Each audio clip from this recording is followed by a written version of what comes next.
Once upon a time, in a quaint little village nestled at the foot of a majestic mountain, there lived a young girl named Sarah. She was known for her radiant smile and cheerful demeanor, despite her humble upbringing. Sarah had always loved dancing. Whenever she heard the soft tunes of the village musicians or the rustling of the wind through the trees, her feet would move instinctively, twirling and leaping with joy. Her dream was to own a pair of shoes that would make her dancing even more magical. Sarah lived with her grandmother, who was a kind but strict woman. They lived a simple life, sewing clothes for the villagers and selling fresh bread at the market. Although they were poor, their little home was always filled with love and laughter. Sarah often dreamed of a life beyond the village, where she could dance on grand stages and captivate audiences with her graceful movements. One day, as Sarah was helping her grandmother in the market, she spotted a pair of red shoes in the window of the cobbler's shop. They were unlike anything she had ever seen before. The shoes gleamed in the sunlight, their crimson hue as vibrant as a rose in full bloom. Sarah's heart skipped a beat. She couldn't take her eyes off them. Those shoes are beautiful, aren't they? Came a voice behind her. Startled, Sarah turned around to see a young man about her age. He had kind eyes and a warm smile that immediately put her at ease. I'm Liam, He said, extending his hand. Sarah. She replied, shaking his hand shyly. Yes, they're stunning. I've never seen anything like them. Liam chuckled. My father is the cobbler. He made those shoes. They're special, you know? Sarah's eyes lit up. Special? How? Liam hesitated for a moment, then said, They're said to bring joy to whoever wears them, especially if they love dancing. But they come with the condition you must cherish them and never let vanity cloud your heart. Sarah didn't fully understand his words, but her desire for the shoes grew even stronger. She thanked Liam and returned to her grandmother, her thoughts consumed by the red shoes. Over the next few weeks, Sarah worked tirelessly, taking on extra chores and sewing late into the night to save enough money for the shoes. She even took on jobs for neighbors, mending torn clothes and running errands, her determination unwavering. Finally, the day came when she had enough coins. With a mix of excitement and nervousness, she walked into the cobbler's shop. Liam greeted her with a smile. Here for the red shoes? He asked. Sarah nodded, her cheeks flushing. Liam carefully wrapped the shoes and handed them to her. Take good care of them, He said, his eyes serious. Sarah thanked him and hurried home. She couldn't wait to try them on. As soon as she slipped her feet into the shoes, a wave of exhilaration washed over her. They fit perfectly, as if they were made just for her. She began to dance, her movements more fluid and graceful than ever before. It was as if the shoes had unlocked a new level of skill and confidence within her. Word of Sarah's newfound talent spread quickly. The villagers marveled at her dancing, and she was invited to perform at festivals and celebrations. Her red shoes became her signature, and she loved the attention they brought her. But as time went on, Sarah began to change. She became obsessed with the shoes and the praise they garnered. She started neglecting her grandmother and her chores, spending hours practicing in front of the mirror, admiring herself in the red shoes. Sarah's initial joy in dancing morphed into an unhealthy obsession with the attention and admiration she received while wearing the red shoes. Sarah's focus shifted from the pure joy of dancing to the external validation it provided, leading her to neglect her loved ones and responsibilities. One evening, as Sarah was returning from a performance, she encountered Liam on the village bridge. The moonlight cast a silver glow over the water, and the air was filled with the soft hum of crickets. Sarah, you've been so busy lately. You hardly come to the market anymore. How is your grandmother? Liam said gently. Sarah avoided his gaze. She's fine.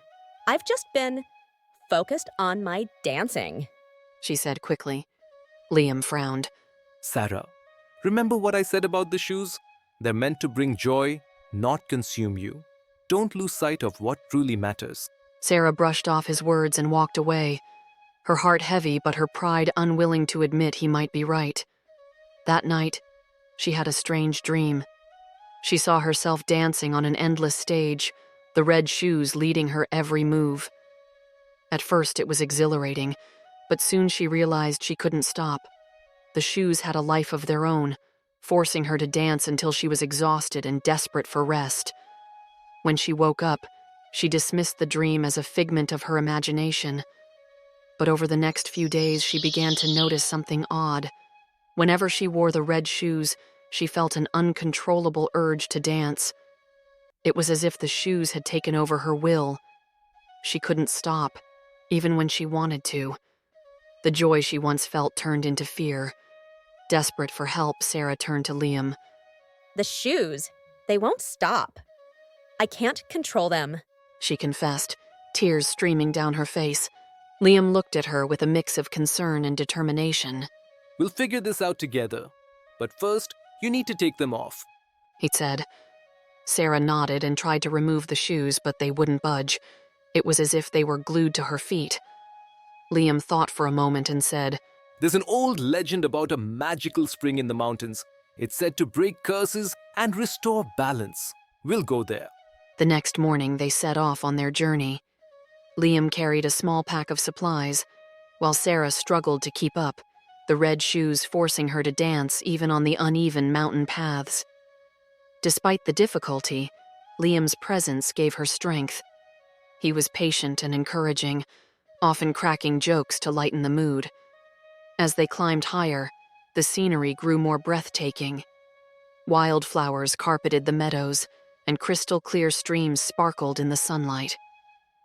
Sarah couldn't help but feel a glimmer of hope. Along the way, she and Liam grew closer, sharing stories and dreams. Sarah realized how kind and selfless Liam was, always putting others before himself. For the first time, she wondered if her obsession with the shoes had blinded her to what truly mattered. One evening, as they camped under the stars, Liam shared a story about his father, the cobbler. He always said that the best shoes are the ones that carry you toward your dreams, but never away from your values. Liam said, his voice thoughtful. Sarah listened intently, her heart softening. I think I forgot what my dreams were really about. I wanted to dance because it made me happy, not because of the applause or the attention. She admitted. Liam smiled. Then let's get those shoes off and help you find that happiness again. After 2 days of travel, they finally reached the magical spring. It was a serene pool of water surrounded by ancient trees, their branches forming a natural canopy. The air was filled with a sense of peace and tranquility. Sarah approached the spring hesitantly. What do I do? She asked. Liam guided her. Step into the water and let go of your pride and fear. Trust that the spring will help you. Sarah nodded and took a deep breath. As she stepped into the cool water, she felt a wave of relief wash over her. The red shoes began to glow, their vibrant color fading until they were a dull gray. Slowly, they loosened and slipped off her feet, sinking to the bottom of the spring. Sarah sank to her knees, overwhelmed with gratitude. Thank you, she whispered, looking up at Liam. He smiled. It wasn't just the spring. You found the strength within yourself to let go. As they made their way back to the village, Sarah felt like a new person. She vowed to never let material possessions or vanity control her again. She rekindled her relationship with her grandmother, who welcomed her back with open arms. She also continued to dance, but this time, it was for the sheer joy of it, not for the applause. She and Liam became close friends, and their bond deepened over time. Sarah realized that true happiness wasn't found in possessions or accolades, but in the love and connections we build with others. One day, during a village festival, Sarah performed a dance that left the crowd in awe. She wore simple shoes Liam had crafted, and her movements were filled with a sincerity that resonated deeply with everyone. As she finished, Liam approached her with a shy smile. You've always been amazing, Sarah, but now you truly shine. He said, his voice warm with admiration. Sarah blushed, looking into Liam's kind eyes. It's because I've finally found my reason to dance. Their bond blossomed into love, and the two eventually married in a joyful celebration. surrounded by the villagers who had witnessed Sarah's transformation.